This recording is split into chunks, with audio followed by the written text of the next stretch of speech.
15 సంవత్సరాల పాలనలో ఉన్నటువంటి హనుమంత్ షిండే ఆయనకు సెంట్రల్ లైటింగ్ అనే సోయి లేదు. ఆయన చేసినటువంటి కంపును దాన్ని కడుక్కోవడానికి మనకి 8 నెలలు పట్టి మన ప్రభుత్వం వచ్చిన తర్వాత. నిన్న బిచ్కుందలో జరిగినటువంటి ఎమ్మెల్యే గారు ప్రెస్ మీట్ చూసాం. పాపం చాలా చింతిస్తున్నారు వాళ్ళు. ప్రతిసారి గడిచిన ప్రభుత్వం ఏం అభివృద్ధి చేయలేదు అని చెప్పేసి చెప్పుకుంటున్నారు ఎమ్మెల్యే గారు. ఎమ్మెల్యే గారు అనడం బదులు గల్లీ వార్డు మెంబర్ అనడం చాలా మంచిగా అనిపిస్తుంది నాకైతే. ఎందుకంటే నేను చెప్తా, మీరు వినండి. మెంబర్ గారు మేము చెప్తాం, గడిచిన 15 సంవత్సరాలు హనుమంత్ షిండే సార్ గారు ఏం చేశారన్నది మెంబర్ గారు మీరు నోట్ చేసుకోండి. నేను చెప్తా, మీరు వినండి, స్పష్టంగా వినండి, పెన్ను పేపర్ దగ్గర పెట్టుకొని వినండి. రోడ్ల గురించి ఫస్ట్ మొదలు పెడదాం. సార్ టీడీపీ ఎమ్మెల్యేగా ఉన్నప్పుడు, అప్పుడు కాంగ్రెస్ పార్టీ గవర్నమెంట్ లో బిచ్కుందా నుంచి బాన్సుడ పోవాలంటే 1.5 hour టైం పడుతుండే. ఆ టైంలో ఎమ్మెల్యే గారికి స్పెషల్ గా ఫండ్స్ ఇస్తలేరు అని చెప్పేసి సార్ బిచ్కుందా నుంచి బండరంజల్ వరకు పాదయాత్ర చేసిండు. గుర్తుకుందా మీకు గుర్తు లేకుండొచ్చు, మీ సీనియర్ పార్టీ కాంగ్రెస్ వాళ్ళకి అడగండి. ఎందుకంటే మీరు కాంగ్రెస్ పార్టీలో అప్పుడు లేకుండొచ్చు. మీ సీనియర్ పార్టీ కాంగ్రెస్ పార్టీ వాళ్ళకి అడగండి. సార్ గారు వచ్చిన తర్వాత మద్దల చెరువు నుంచి కందర్పల్లి వరకు డబుల్ రోడ్ వేసారు. అది సార్ వచ్చిన తర్వాతనే. అదొకటి. అయ్యప్ప గుడి టెంపుల్ దగ్గర నుంచి హస్గూల్, షెట్లూర్, ఖద్గావ్, డోంగ్లీ, మళ్ళీ అలాగే మన మేలూరు వరకు డబుల్ రోడ్ తీసుకొచ్చారు. అది హనుమంత్ షిండే గారు హయాంలోనే జరిగింది. అదొకటి గుర్తుపెట్టుకోండి. అంతేకాకుండా హస్గూల్, షెట్లూర్, కుర్లెం, అలాగే బిర్కూర్ బ్రిడ్జ్ వరకు అటాచ్ డబుల్ రోడ్ వేశారు. అది కూడా గుర్తుపెట్టుకోండి, నోట్ చేసుకోండి మెంబర్ గారు. అంతేకాకుండా బిచ్కుందాలో ఉన్నటువంటి కమ్మరి చెరువు దగ్గర నుంచి సోమప్ప స్వామి మఠం దగ్గర నుంచి తక్కడపల్లి నుంచి అక్కడ మన చిన్న తక్కడపల్లి, పెద్ద తక్కడపల్లి, తుబ్దాలు, అది ఆ అటాచ్ రోడ్డు తీసుకొని నేషనల్ హైవేకి అటాచ్ గా డాంబర్ రోడ్ వేయడం జరిగింది. అది కూడా గుర్తుపెట్టుకోండి. ఆ మధ్యలో బ్రిడ్జి కట్టడం జరిగింది సార్ గారి హయాం లోపటిని. అంతేకాకుండా బిచ్కుందలో శివాజీ చౌక్ నుంచి పోలీస్ స్టేషన్ మీదుగా దల్తాపూర్ కు డాంబర్ రోడ్ వేయడం జరిగింది. అది కూడా సార్ గారి హయాం లోపటిని, గుర్తుపెట్టుకోండి.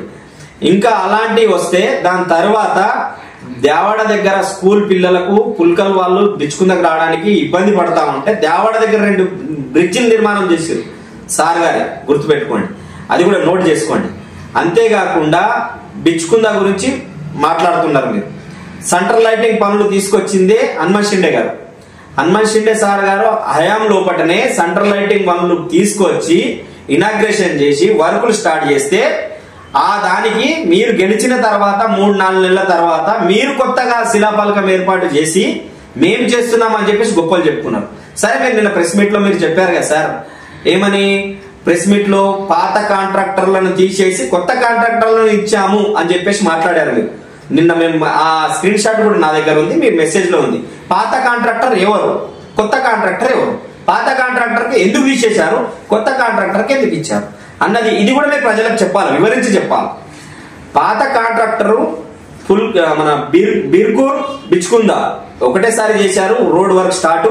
వాళ్ళు ఇప్పుడు ప్రజెంట్లీ మీ పార్టీలో ఉన్నారు సురేందర్ అన్న గారు, వాళ్ళు వచ్చే వర్క్ స్టార్ట్ చేయడం జరిగింది. ఆ తర్వాత రోడ్డు వెడల్పు చేయడం జరిగింది. రోడ్డు వెడల్పు చేయడం మా సార్ ఖచ్చితంగా 50 ఫీట్లు చేయాలని చెప్పేసి మా అన్నాడు. కాబట్టి ఈ రోజు మేము ఓడిపోయాం బిచ్కుందాం. అది మీరు అనుకుంటున్నారు. మీరు అంబేద్కర్ సర్కిల్ నుంచి ఏదైతే ఉందో మేము మున్నూరు కాపు సంఘం వరకు మేము డబుల్ రోడ్ తీసుకొచ్చాం. ఆ డబుల్ రోడ్ నే మీరు రోడ్లు తవ్వుకుంటూ వెడల్పు చేస్తున్నారు తప్పిస్తే ఈ డబుల్ రోడ్ ఎక్కడి నుంచి ఎక్కడి వరకు ఉంది సార్? అసలు మీరు ప్రజలకు చెప్పిర్రు? అసలు ఏమన్నా చెప్పలేదు. మరి ఎక్కడి నుంచి ఎక్కడి వరకు మొత్తం క్లీన్ అన్న చేసిర్రు? ఆ రోడ్డు చేయలేదు. ఎందుకు చేస్తలేరు? మీరు మీ దగ్గర పవర్స్ లేవు కాబట్టి, మీ దగ్గర మీరు చేయలేకపోతున్నారు కాబట్టి. అంతేకాకుండా అలాంటి మాటలు మాట్లాడకుండా అభివృద్ధి చేయలేదండి. ఇంకా చెప్తాను, రాసుకోండి, మీ నోటెడ్ పాయింట్ లో ఇంకా రాసుకోండి సార్.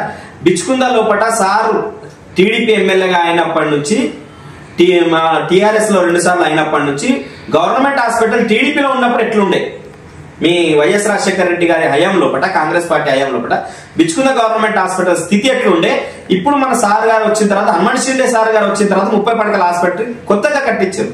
అదొకటి రాసుకోండి సార్ మీరు.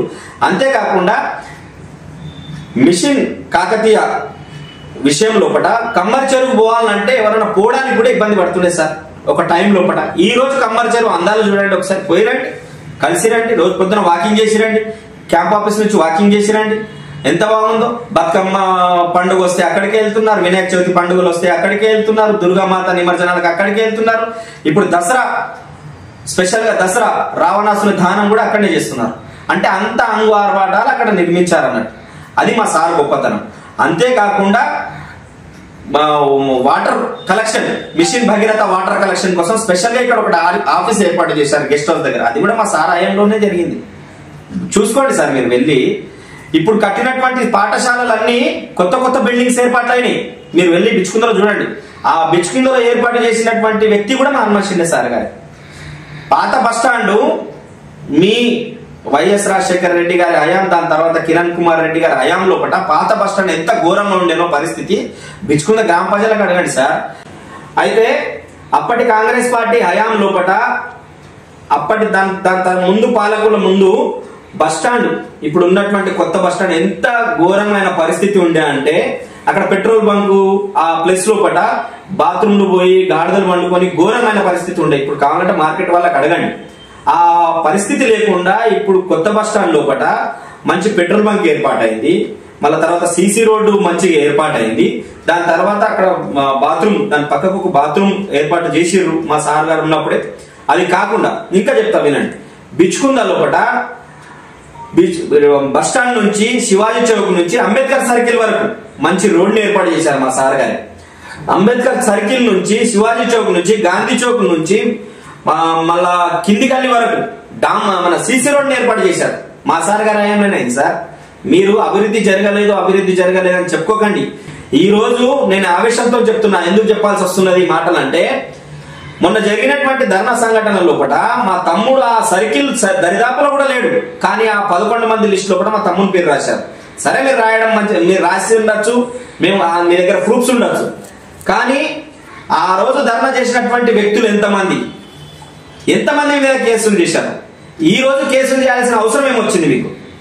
అంటే వేరే పార్టీ వాళ్ళకు వేరువేషంగా చేసి, అంటే అందులో కాంగ్రెస్ పార్టీ వాళ్ళు లేరా, కాంగ్రెస్ పార్టీ వాళ్ళ నాయకుల కొడుకులు లేరా, కాంగ్రెస్ పార్టీ వాళ్ళకి సంబంధించిన పిల్లలు లేరా, వాళ్ళని ఎందుకు వదిలేశారు, వీళ్ళని ఎందుకు పాయింట్అవుట్ గా చేశారు?